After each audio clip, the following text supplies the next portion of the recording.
your leadership, most of all for your friendship. Thanks to all the thousands of members across America. One of the most important organizations in our country. A special thanks, I mean this sincerely, to the members of Congress who are here, including Nevada's own Stephen Horstman, chair of the Congressional Black Caucus. I don't know where he is, but I know he's out there. As so many members of the CBC members defending freedom, like Benny Thompson of Mississippi, chair of the January 6th Committee. And the best friend anyone can have, Jim Clyburn of South Carolina.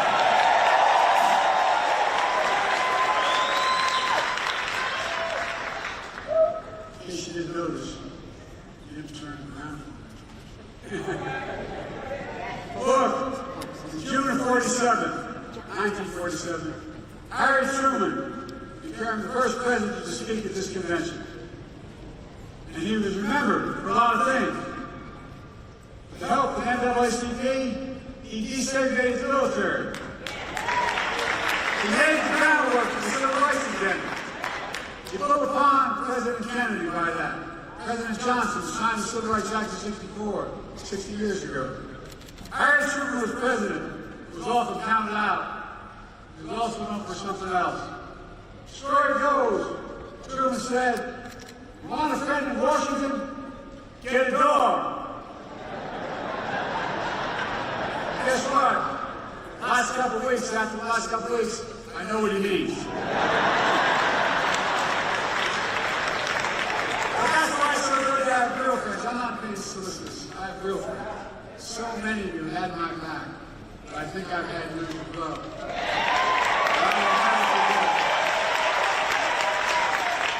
I see a couple of other folks here still. One of my best friends used to, when I was a lifeguard in projects, he was, his nickname was Mouse. Mouse and Gary. Ended up running longshoremen and loyalists down.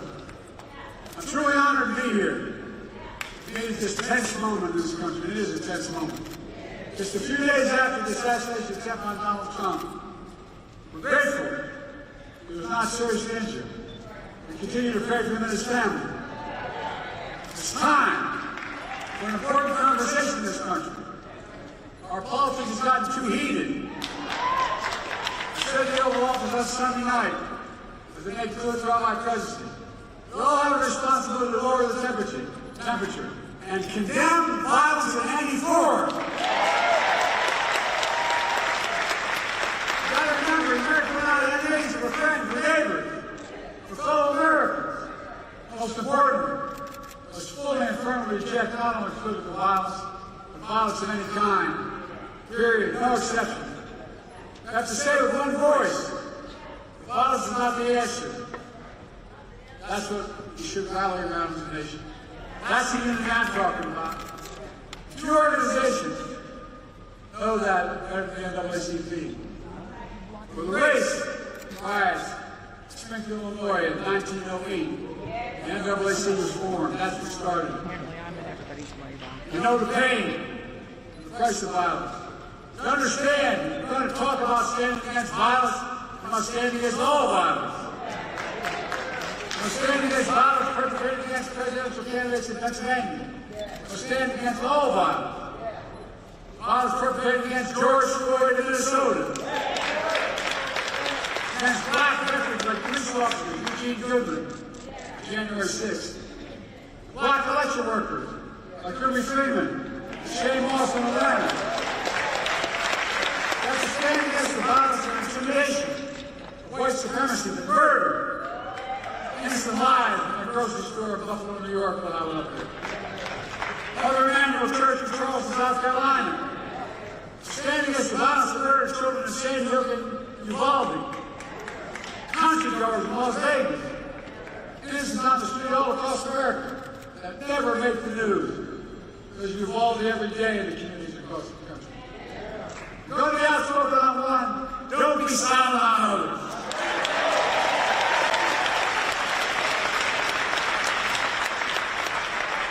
We're going to speak about violence. We're going to speak about guns. More children in America die of a gunshot wound than any other reason.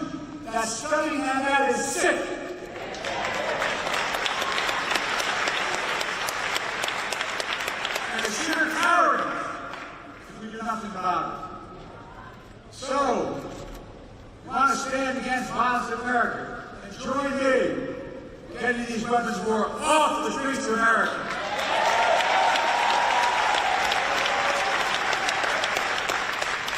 America was used to shooting Donald Trump. This was an assault weapon that killed so many others, including children. It's time to outlaw them. I did it once and I will do it again.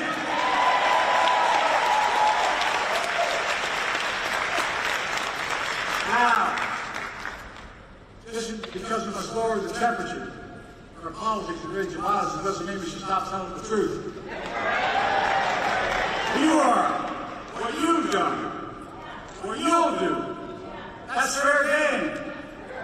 As Harry Truman said, I've never delivered to giving anyone hell. I just told the truth and they thought it was hell. That's what you do. Here's the truth about why Donald Trump's presidency was hell for Black America. He tried to repeal Obamacare. He kicked millions of Black Americans off their health insurance. He had a $2 trillion tax cut. Will overwhelmingly benefit the super wealthy, the biggest corporation, and exploded the federal debt larger than any one president has in one term. It left no room for us to do what we should be doing. Invest in things that affect people's lives, like child care, elder care, and so much more, that grow the economy and help people. This mismanagement of the pandemic was especially devastating to Black communities. I know other countries, other communities would call it. That economic crisis drove up Black unemployment, decimated small Black businesses, and you peacefully protested George Floyd's murder. Donald Trump called for the National Guard to go after him. What the hell's the matter with this man? Oh, I'm serious. Go figure. From a guy who spread the birth of a lie against Barack Obama, saying he wasn't born in America and he wasn't a U.S. citizen. Of course, here's what he thinks of black jobs. I love this phrase, black jobs. It tells a lot about the man and about his character. Well, I know what a black job is. It's the Vice President of the United States.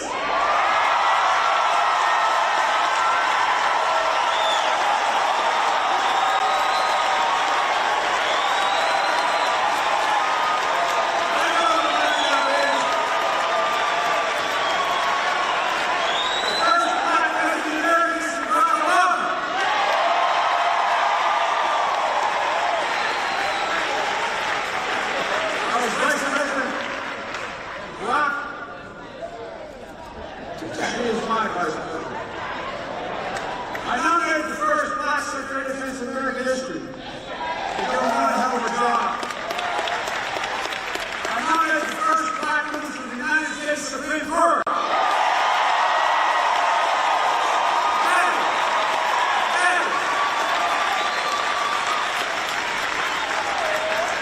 I promised myself, and I promised America, my administration would look like America.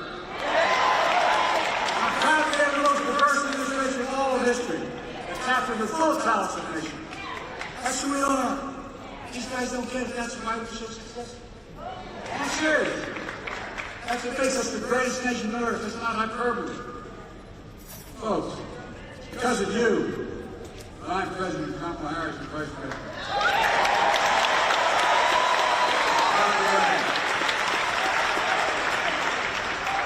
He's not only a great Vice President, she could be President of the United States.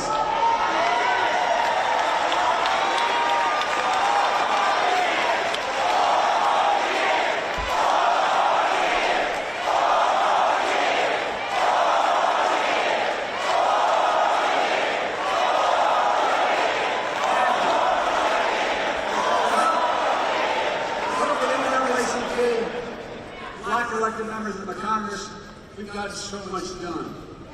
Seriously, presidential historian said we've gotten more done on consequence than any president since Franklin Roosevelt.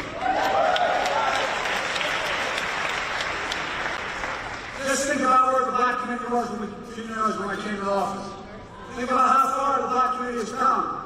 We still got a long way to go. COVID no longer controls our lives. economy is not literally the strongest economy in the world. Historic worldwide unemployment. Record growth of black small business. Let me say this again, because Trump is lying like hell about it. Black unemployment hit a record low under Biden-Harris administration. There's no taxes for $1,400 checks plus $300 checks per child, per family, per month in the pockets of people in this country. To get through the pandemic. Not Trump's administration. Kamala did that. We put no money in the pockets of anyone. We cut black, and as consequence, we cut black child poverty in half. And when we finally get through to people, my economic policy grows the economy, which is money. Grows it. We grew the American economy to the strongest in the world. And I'm determined to make that tax cut permanent.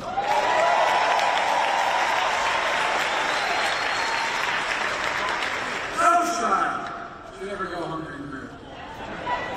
By the way, all the data shows that we can't let them tell us we drive up deficits. They drive up deficits. When you have child care, guess what? Mom or dad can work. The child can be saved. We're connecting black neighborhoods. We're cut off with old highways and disinvestment decades ago. My city, Wilmington, Delaware, I-95 runs up through what used to be the black community, divided, 6 lanes wide.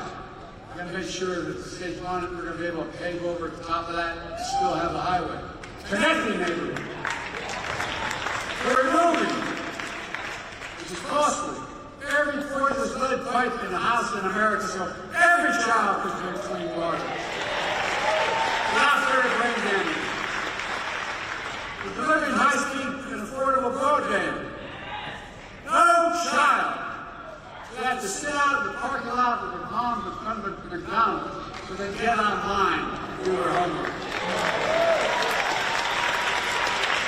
Because we do, not only protecting Obamacare, we allowed me to increase it, making health care more affordable, and by the way, more than it's ever been, millions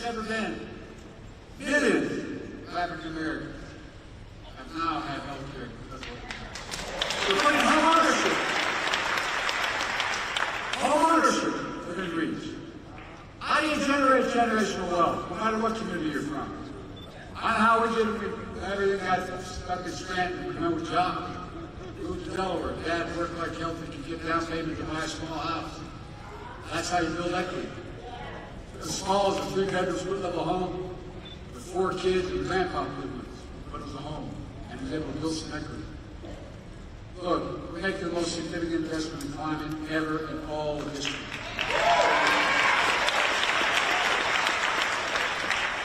Including the most significant action on environmental justice ever. Look, folks, think about this. My state of Delaware, not many don't know my state. My state of Delaware has a Delaware River that runs up back. But at the top of the state, there's a half moon, and it comes up along 4 oil refineries on the other side of that half moon, in Market Freaking area, and anywhere in the country, including Houston. Guess what? Wind blows southeast. We had the highest cancer rate for the longest time. But you know who's affected? Fence line communities. You know the fence line communities are black communities. I promise, as we make this legislation work, we're going to take care of those communities first. I mean it. Same thing in Louisiana, same thing in other places. Look, we relieve student debt for more than $4 billion. Significant amount of black card. I don't know how many have called me. Say, Mr. President, I got phone numbers, I've called them back. Mr. President, thank you. Couldn't get married. That was so large. Couldn't have children. No, I'm serious, you know it. Couldn't buy food. But what you did, you freed me of my debt, and you gave me $10,000 for a down payment on a home.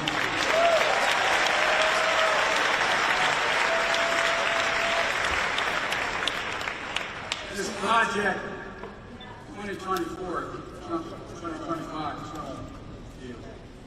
You know, he talks about education. HBCUs are as good as any other university district. That's serious. Not a joke. Tom and I have a constant fight. She says Howard's the best. I say no, State's. That's what I'm like. My point is this. They don't have the endowment. What are the jobs of the future? The high-tech jobs. You're going to pay a lot of money. They don't have the money for the laboratories. They don't have the money for all that material. So that's why I've invested a record $16 billion in HBCUs.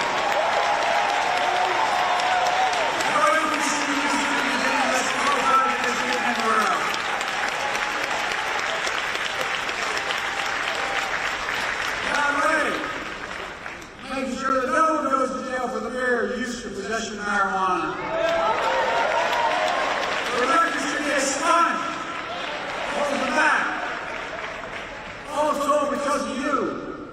NAACP made the most significant investments in Black America ever in all history. The key results. The racial wealth gap is the lowest it's been in 20 years. Inflation is down. 3 years and coming down further, and we're going to have, as they say, a soft landing. Folks, you're going to see us grow faster and faster. That's not just my view. It's the view of 16 Nobel Prize-winning economists who put out a statement looking at my economic plan and Trump's. As my plan will continue to lower inflation, continue to grow the economy. Prices are falling. Cars, appliances, groceries. We're going to keep corporate greed at the bay. But here's the thing, what I said about Trump. They said his policies will cause a recession. Oh, this is not a Democratic outfit. 16 Nobel laureates. Look, I come from the corporate state of the world, Delaware. I know how they work. There were corporations incorporated in my state and any state in America, all combined. But that's what? You have to deal with corporate greed now. Oh, it is. Corporate profits are double since the pandemic. They keep bringing prices down. We have to bring prices down further. Look, folks, the idea that corporate-owned housing is able to raise your rent $300-400 a month. I'm about to announce they can't raise it more than $55.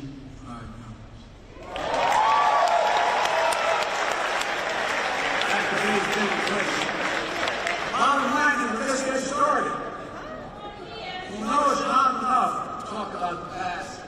We need a vision for the future. Here's my plan for the first 100 days of the second term. Tom and I are calling on Congress to pass the John Lewis Voting Rights Act.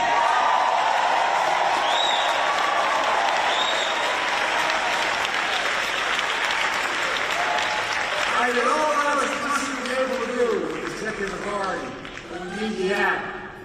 And we need to pass the Freedom to Vote Act. I'll sign the vote in the law immediately. And guess what? Come hell or high water, we're going to restore Roe v. Wade as the law of the land.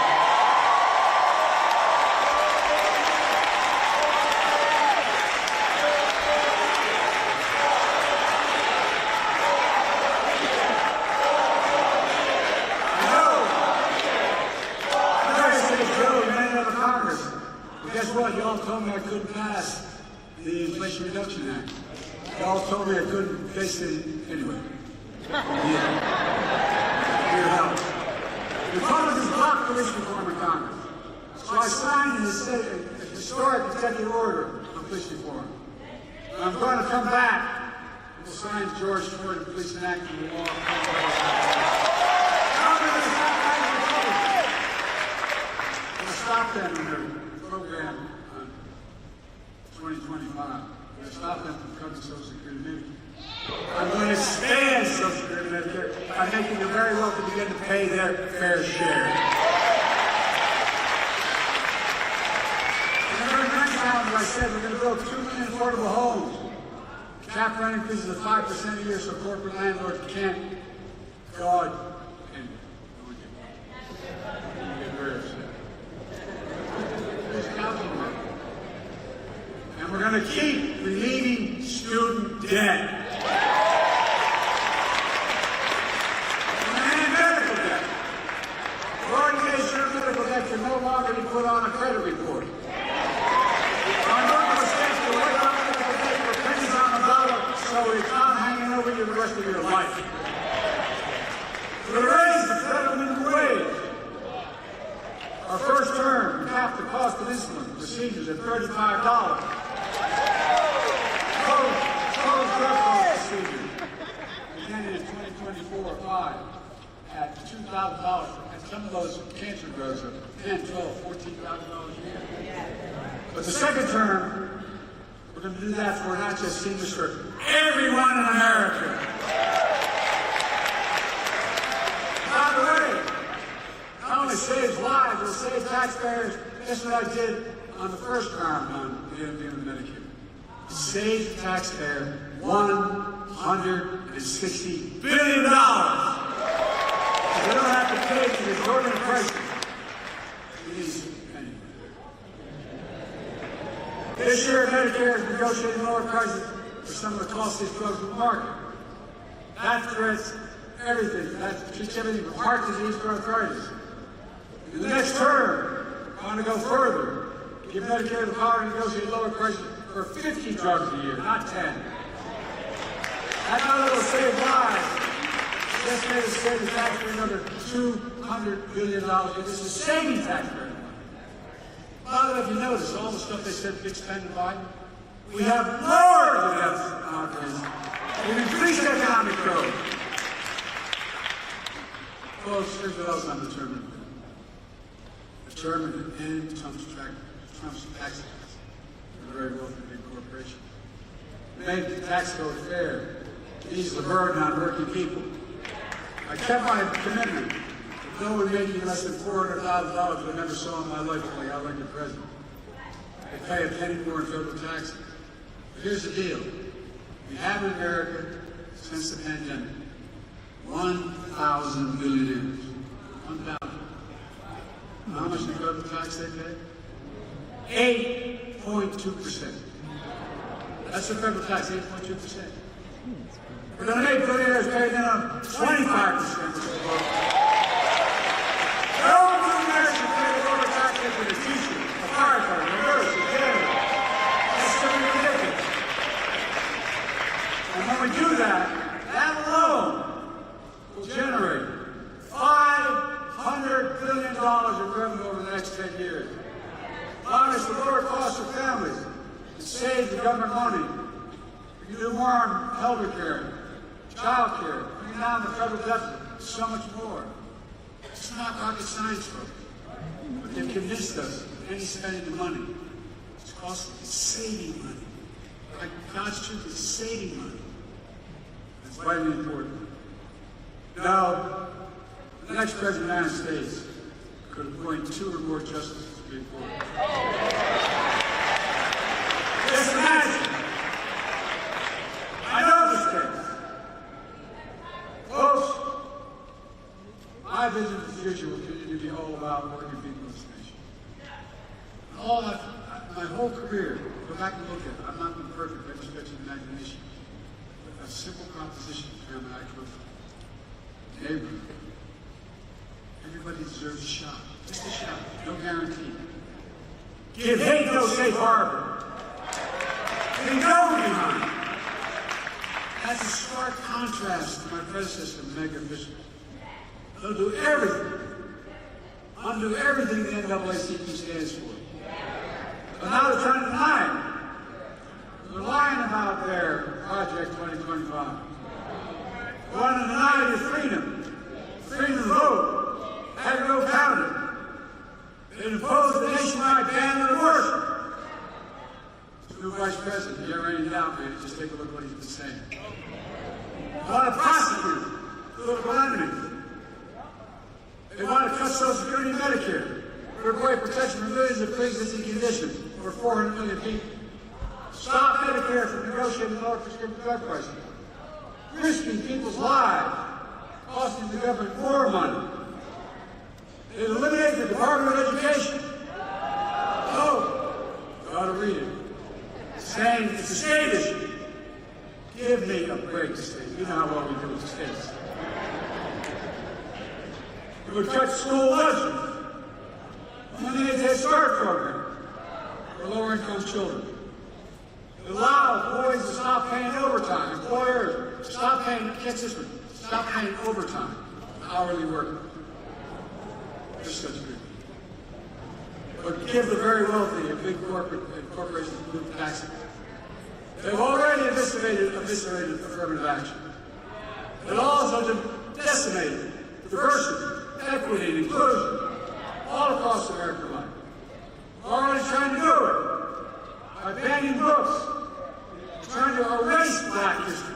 Black history is American history.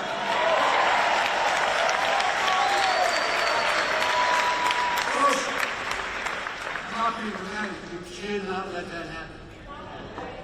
That's why it's so important to me, to make Juneteenth a federal holiday. People don't know what happened. That's why I made federal lynching a federal hate crime in Emmett Till's memory, and that's what you've been reminded. And what they're trying to do, as well as establish national monuments for Mamie and Emmett Till. So much more. So there's no doubt about what's happened. Look, folks, as I said before, we know Black history is American. It's as simple as that. Let me close with this. Mom tells us, I've been young and I'm old.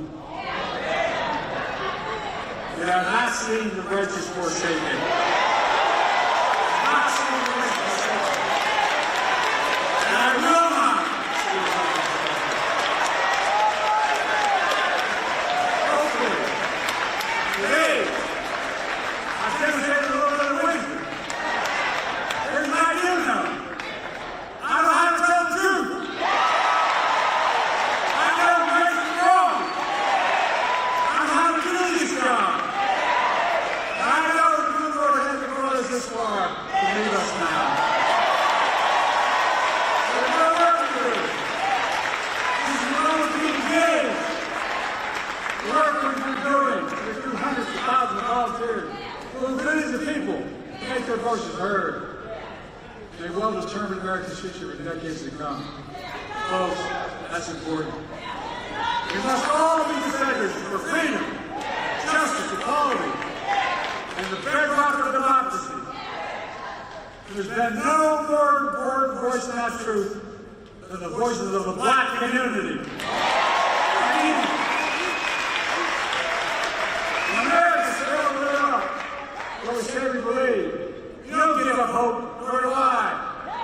We've always loved this country. Anyone that has not loved us back. We worked hard as hell. Just think about it. Our children, your children, your grandchildren. Ask yourself, what America do you want to leave you? My answer is America, hope, fairness, opportunity, possibility. Look, I spent more time with Xi Jinping of China than any other world leader. I was with him in China on the steps of the mountain. And he looked at me and he said, "Can you define America?" I said, "God's truth." I said, "Important." I said, "Yes, in one word, America. Possibility. Nothing is beyond our capacity. America was full of promises available to everybody. America, where races and violence are no longer the ghost that too long haunted the nation. Folks, it's about you and your family. And everything NAACP has stood for generations. Freedom, democracy, America. Always marching, always believing, always keeping the faith.